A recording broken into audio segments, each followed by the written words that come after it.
Bonjour, moi je suis Isabelle Athias et je travaille au PMU. Alors, le PMU existe depuis 1891, c'est une vieille dame mais qui se maintient bien. Donc au PMU on est 1500 collaborateurs, on est une entreprise qui génère 9 milliards d'euros de chiffre d'affaires.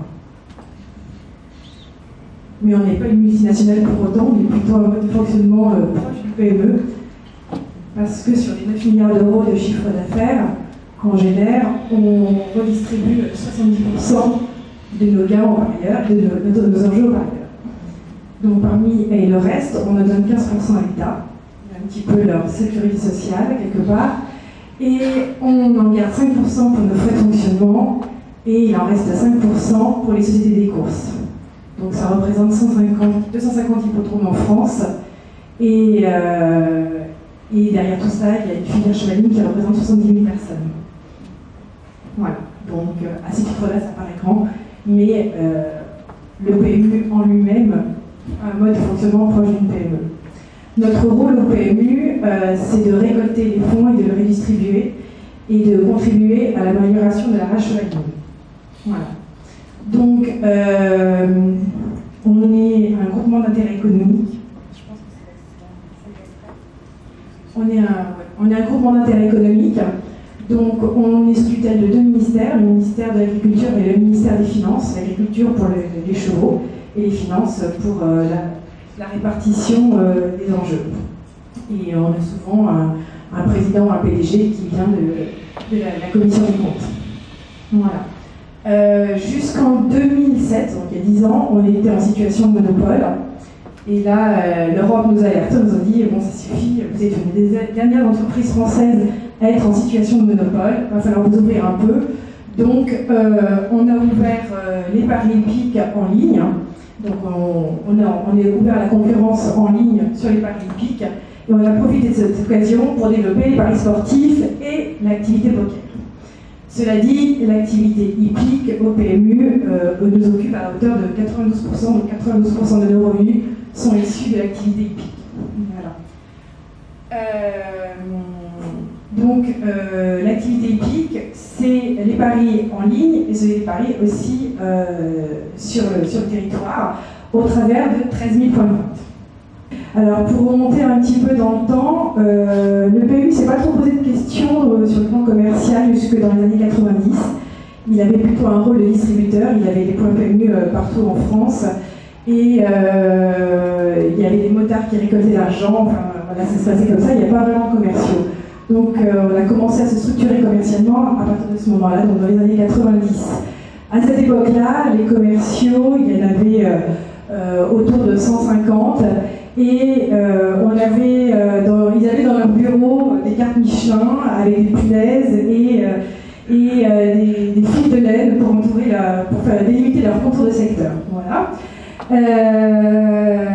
Et bon, le temps a passé, on a évolué, donc on leur a proposé un outil de cartographie qui s'appelait KMS, qui est un outil, une application qui vient, certaines personnes connaissent, qui vient du Canada, qui avait une présentation cartographique intéressante.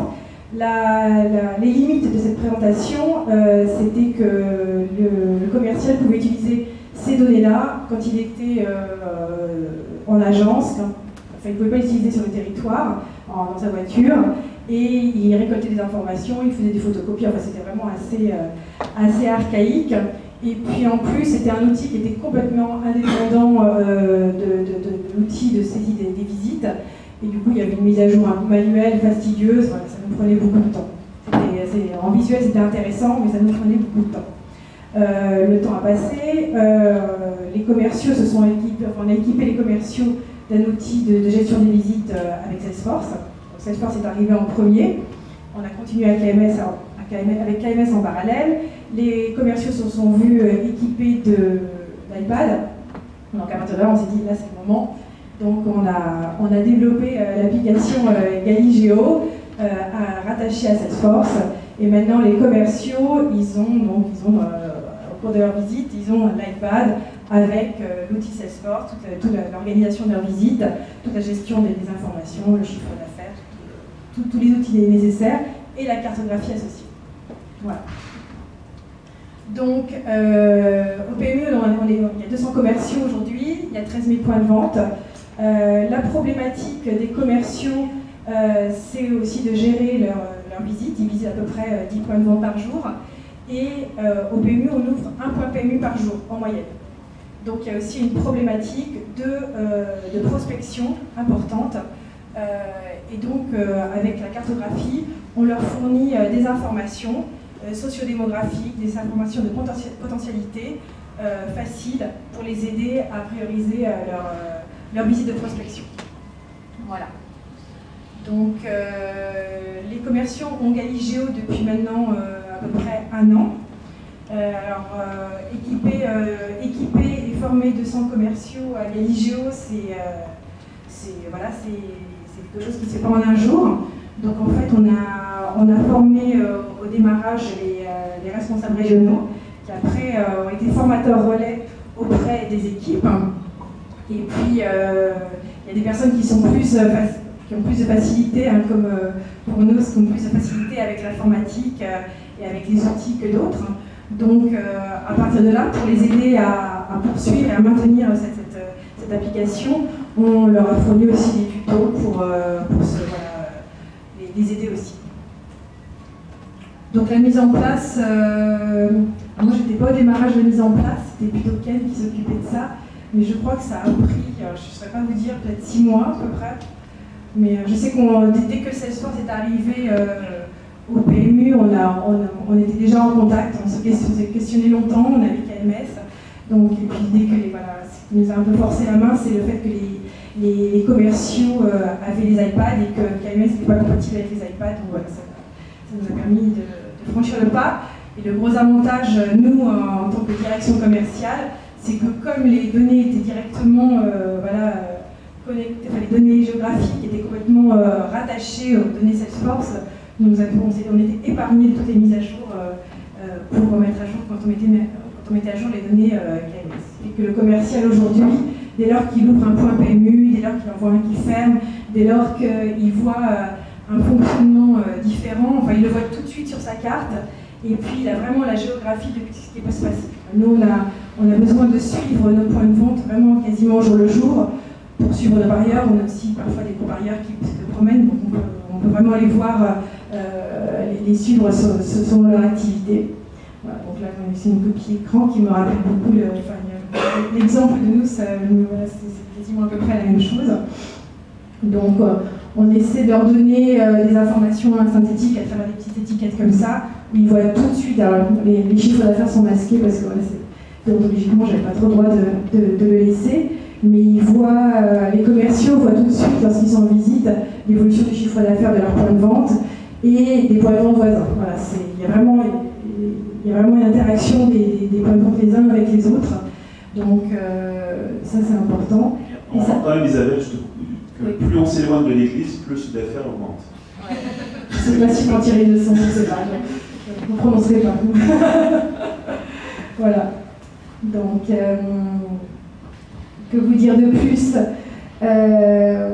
Donc là c'est un autre niveau d'information. Donc si le commercial a besoin d'approfondir son travail avec le point de vente, il a une fiche d'information plus conséquente avec des parts de marché par Paris, parce qu'il y a des points de vente qui ont plus un profil quintéiste, si je puis dire, c'est-à-dire le produit le plus phare chez nous et qui nous permet de faciliter de prospecter le mieux. Donc il y a des points de vente qui ont plus un profil quinté, puis il y a des points de vente qui ont plus un profil vraiment parieur, turfiste, où les joueurs jouent d'autres paris. Donc en général, il faut assurer un bon équilibre au sein du réseau pour que tous les parieurs trouvent leur satisfaction dans les points de vente. Donc alors je parlais de la prospection tout à l'heure. En fait, le commercial, dès lors qu'il ouvre un point PMU, il a besoin de savoir si son point PMU il n'a pas ouvert pour rien et qu'il n'a pas fait de transfert de chiffre d'affaires. Donc cet outil de sélection qui est dans Galigeo lui permet de voir vraiment très rapidement et une semaine après l'ouverture si l'ouverture a généré du chiffre d'affaires additionnel. Et ça lui permet aussi d'être professionnel vis-à-vis des visites de ses points de vente voisins, de ses partenaires, pour lui dire ouais, on a ouvert et on ne vous a pas pris de chiffre d'affaires. Ou l'inverse, parfois ça peut arriver. Voilà. Moi, le commercial le sait tout de suite, il peut l'expliquer. Merci beaucoup.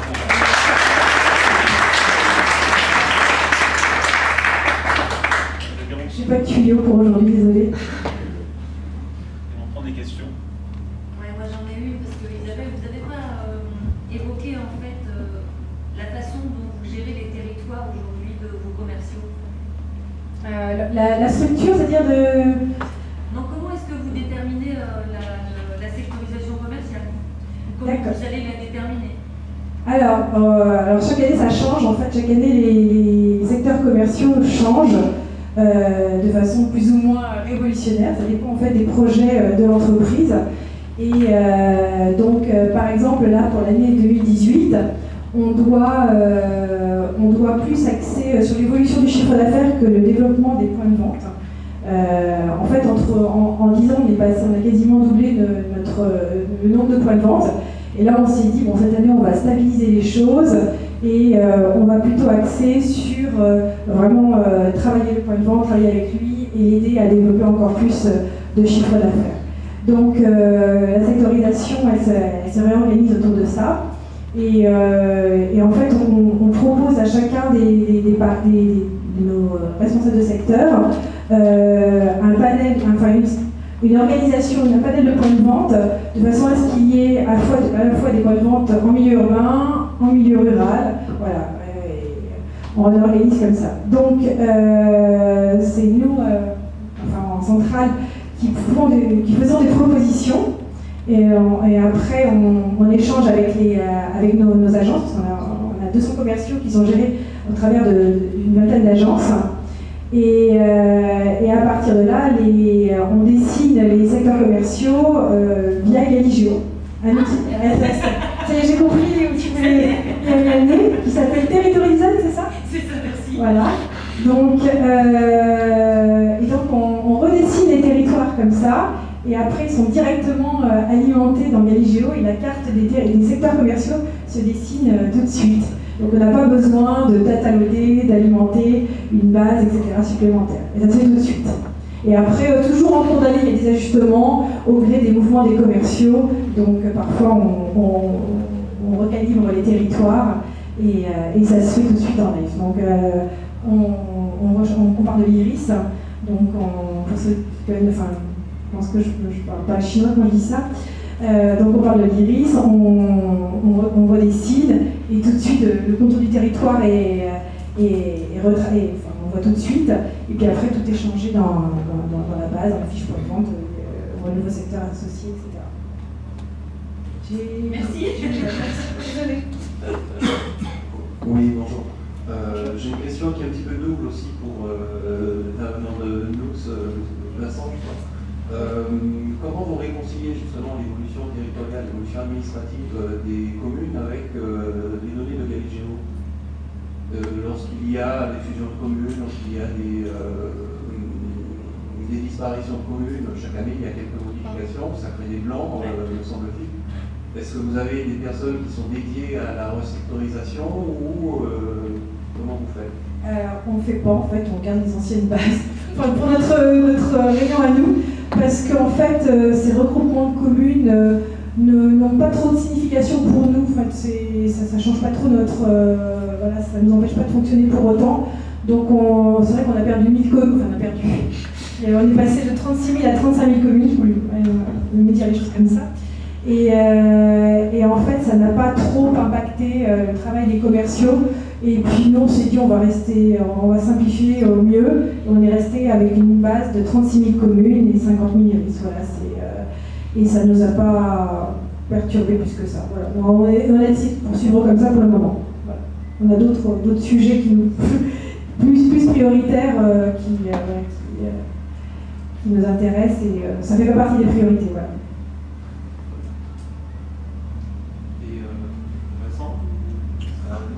on s'occupe pas de ce niveau de granularité. En fait. On travaille au niveau du département pour le découpage. Pour l'instant, ça n'a pas changé.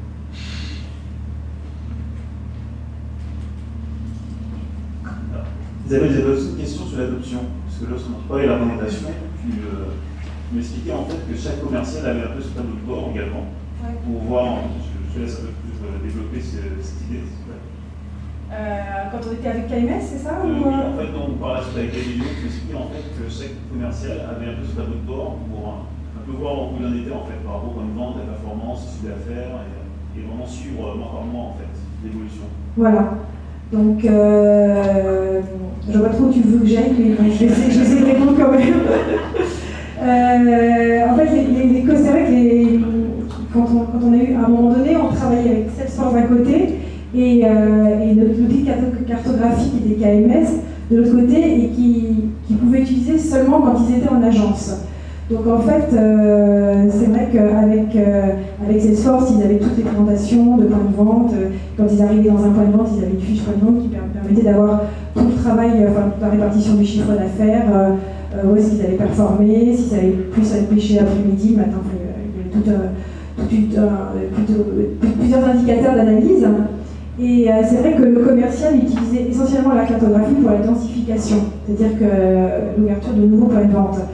Et donc il repartait effectivement de l'agence avec des copies écran, papier, avec des prospects, des tabacs, des presses, etc. à prospecter. Et puis il revenait avec tout ça en format papier. Et après il renseignait ses prospects dans Salesforce. C'est vrai qu'aujourd'hui c'est complètement différent. Déjà, non seulement il peut travailler son itinéraire, il peut vraiment, il y a une souplesse vraiment. Genre, quand on leur présente le calcul itinéraire via Galigio, ils sont un peu époustouflés parce qu'ils trouvent ça très facile par rapport à ce qu'ils avaient avant.